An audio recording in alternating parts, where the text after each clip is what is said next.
selamat datang di pembelajaran kimia hari ini. Pada video kali ini, kita akan membahas topik yang sangat menarik. Apa sih? Kita akan membahas sifat koligatif larutan. Apa ya sifat koligatif larutan? Dan mengapa ini penting dalam kehidupan sehari-hari? Yuk kita pelajari bersama. Sifat koligatif larutan adalah sifat larutan yang hanya bergantung pada jumlah partikel zat terlarut. Bukan pada jenis partikel tersebut. Jadi tidak peduli apakah zat itu terlarut di dalam gula, garam, atau alkohol. Yang penting adalah berapa banyak partikel yang larut dalam pelarut tersebut. Contohnya, air laut terasa asin karena banyak ion garam yang larut di dalamnya. Aku akan membahas 4 jenis sifat koligatif larutan. Yang pertama itu ada penurunan tekanan uap atau delta P. Ketika kita larutkan zat ke dalam cairan seperti air, tekanan uap air di atas permukaan larutan akan menurun. Contohnya, air murni menguap lebih cepat dibandingkan air garam. Terus yang kedua itu ada kenaikan titik didih atau delta TB. Jika air murni mendidih pada suhu 100 derajat Celcius, maka air garam akan mendidih di atas 100 derajat Celcius.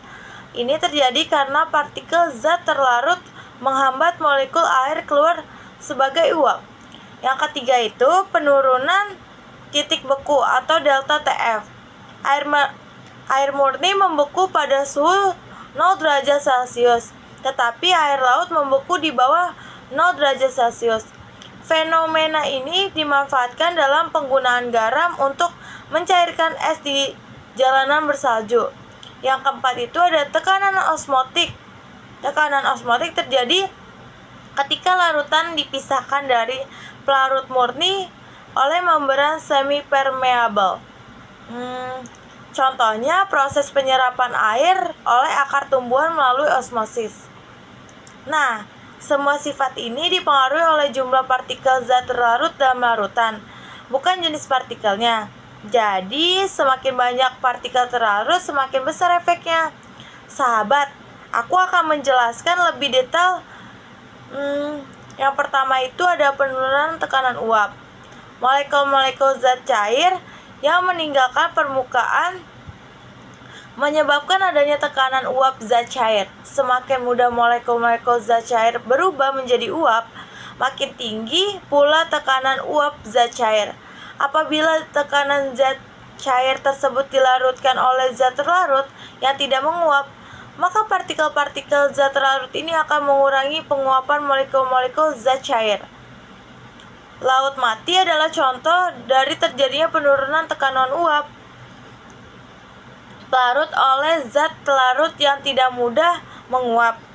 Air berkadar garam sangat tinggi ini terletak di daerah gurun yang sangat panas dan kering, serta tidak berhubungan dengan laut bebas, sehingga konsentrasi zat terlarutnya semakin tinggi. Pada tahun 1878, Maria Francoise Roux, seorang kimiawan asal Prancis, melakukan percobaan mengenai tekanan uap jenuh larutan, sehingga ia menyimpulkan tekanan uap jenuh larutan sama dengan fraksi mol pelarut dikalikan dengan tekanan uap jenuh pelarut murni. Yang kedua, aku akan membahas tekanan kenaikan titik didih. Kenaikan titik didih zat cair adalah suhu tetap pada saat zat cair mendidih. Pada suhu ini, tekanan uap zat cair sama dengan tekanan udara di sekitarnya. Hal ini menyebabkan terjadinya penguapan di seluruh bagian zat cair. Titik didih zat cair diukurkan pada tekanan 1 atmosfer.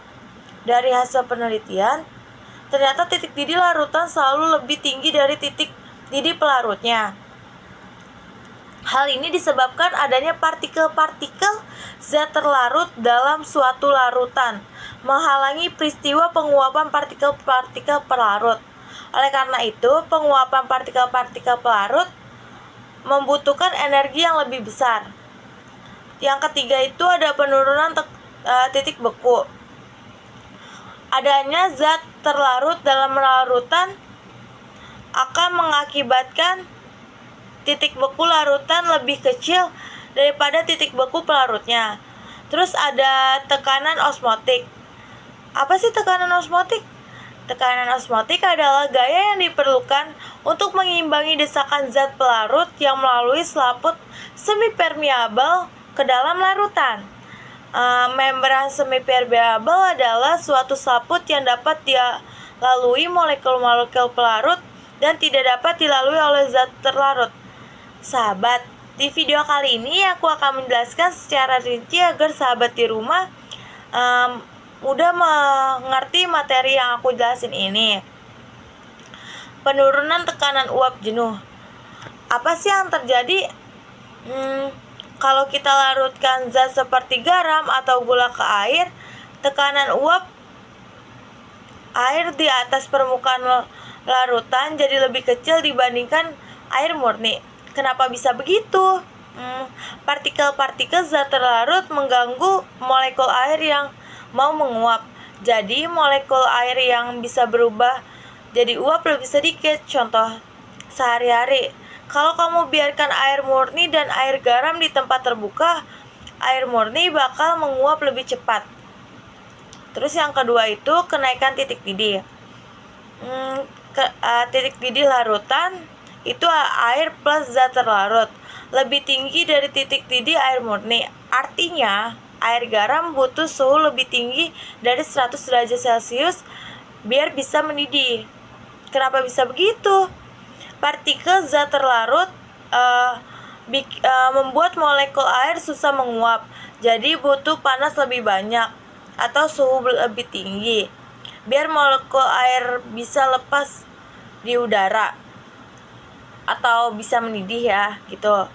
Contoh dalam kehidupan sehari-harinya, misalnya masak air mendidih di 100 derajat Celcius, tapi air garam mendidih di suhu yang lebih tinggi.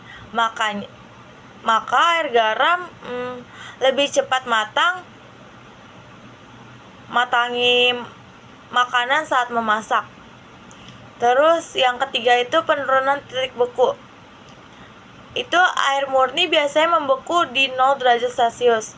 Misalnya air garam membeku di suhu lebih rendah dari 0 derajat Celcius. Kenapa sih bisa begitu? Partikel zat terlarut mengganggu molekul air buat membentuk es. Jadi butuh suhu yang lebih rendah biar molekul-molekul air bisa saling menempel jadi es. Contoh dalam kehidupan sehari-harinya itu ada air yang gak beku di 0 derajat Celcius seperti air biasa tapi membeku di suhu lebih rendah. Misalnya kayak -2 derajat Celcius. Makanya air laut gak gampang beku meski suhunya dingin gitu. Terus yang terakhir itu ada tekanan osmotik. Tekanan osmotik itu gaya yang bikin air dan larutan yang encer pindah ke larutan yang lebih pekat lewat membran semipermeabel atau semacam penyaring gitulah guys. Kenapa sih bisa begitu?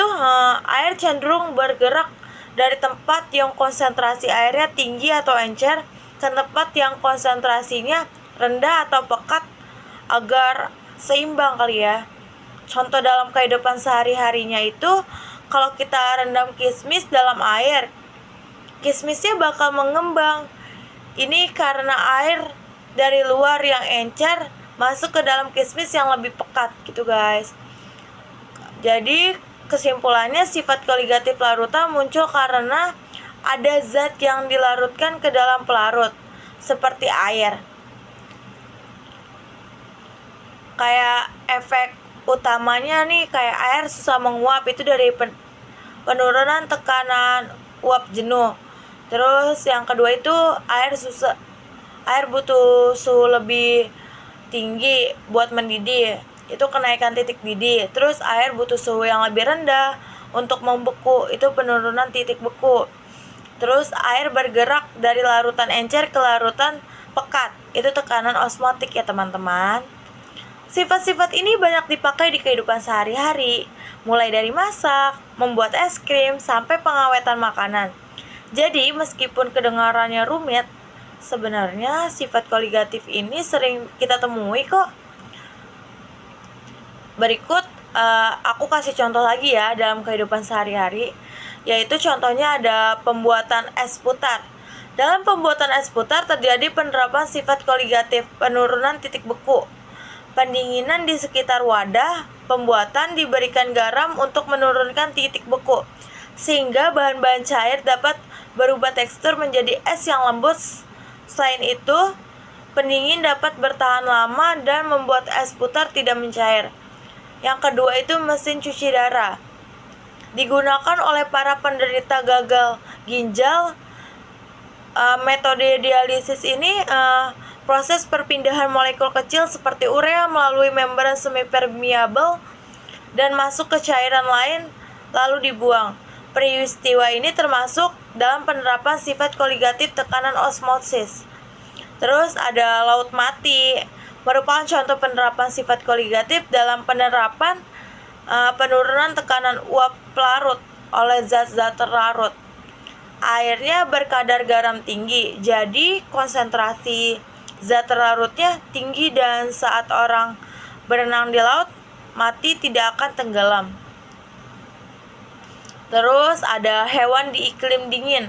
Hewan yang tinggal di iklim dingin memanfaatkan sifat koligatif larutan penurunan titik beku untuk bertahan anti beku atau bertahan hidup.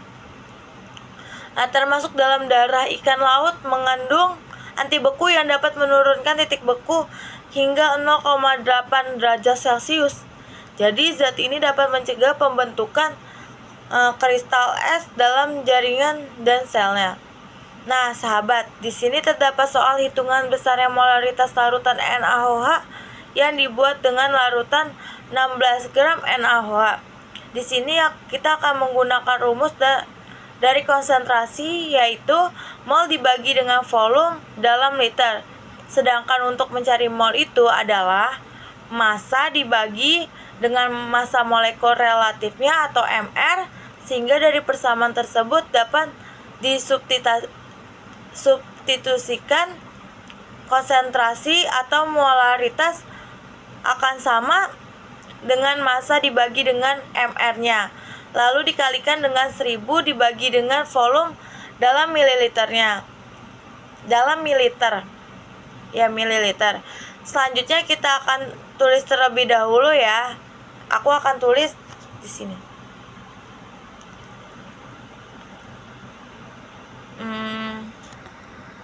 Kita akan menghitung molaritas.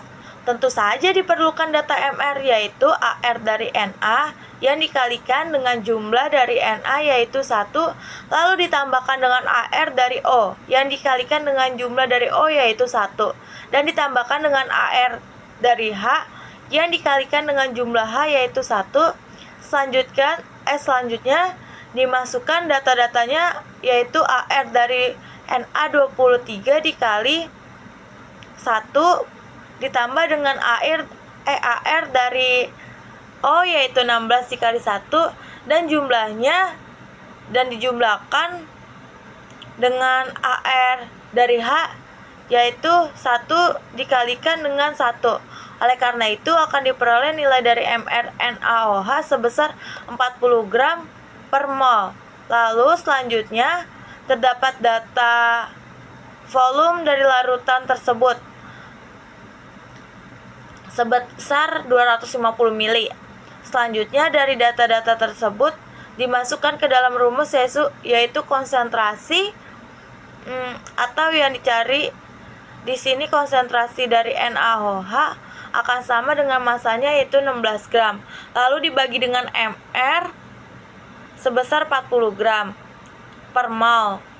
Lalu dikalikan dengan 1000 dan dibagi dengan volumenya dalam mili, yaitu volume pelarutnya adalah sebesar 250 mili. Sehingga akan diperoleh konsentrasi dari NaOH itu sebesar 1,6 M atau 1,6 molar. Gitu guys, caranya guys.